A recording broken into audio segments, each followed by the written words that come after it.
News Production-аас нийслэлчүүдийн өмнө тулгараад байгаа томоохон асуудлуудаар нийслэлийн эмгэнэл цуврал сурвалжлагыг бэлтгэн өргөж байгаа. Энэ удаа бид нийслэлийн төв замууд ягуун үнэ замгүй болоод байгаа талаарх асуудлыг хүндсэн юм а. Хотын төв хэсэг буюу Ражив Ганди нэрэмжит сургуулийн дэрэгдэх энэхүү автозам нь ерөөсөө ямар ч ягуун үнэ замгүй байгаамаа бид энэ талаар өнгөрсөн хавар мэдээлэл бэлтгэж Сүхбаатар дүүргийн хорооны зүгээс болохоор энд яаралтай арга хэмжээ авч ягуун үнэ замыг байгуулж энэ хашаа гişэ цаашаа татуулна гэж байсан боловч одоо хүртэл ямар нэгэн арга хэмжээ аваагүй байгаа.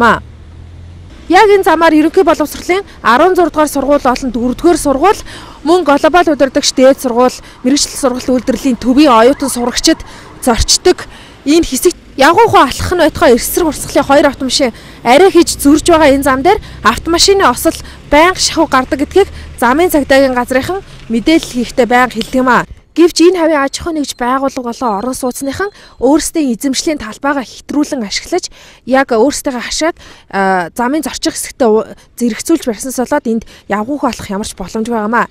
Энэ тал дээр яаралтай арга хэмжээ авахыг явган зорчигчид хүсэж байна. Амар хэцүү гэдэг ялангуяа нэг энэнгээр анги явах хүртэл машины нэг уулзаар гаргаад ирэхээр амар хэцүү. Яг нэг гарч ирж байгаа нь бас харагддгүй ч юм уу.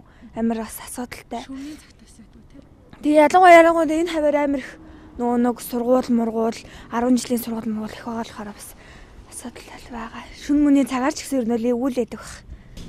Энэ аваар жоо хүндрэлтэй ч ер нь бол энэ аваар жоо хүндрэлтэй л байна доо ер нь бол явган хүмүүстэй л. Гэхдээ явхад бол энд аваар гарахаар л их л эвгүүл юм байна шүү дээ. Ингээд тойроо дээрээс ямар ч явгууны зам байгаа. Ерөөсөө байхгүй юм шүү дээ. Ийм орон сууц байдлууд аягүй их байгаа шүү дээ. Энэ тэмдэглэл байдаг шүү дээ. Энэ бол нэг газрын асуудал чинь л одоо ингэж буруугаар хэрэгжиж байгаа байхгүй юу? Төлөвлөлт нь буруу шүү дээ.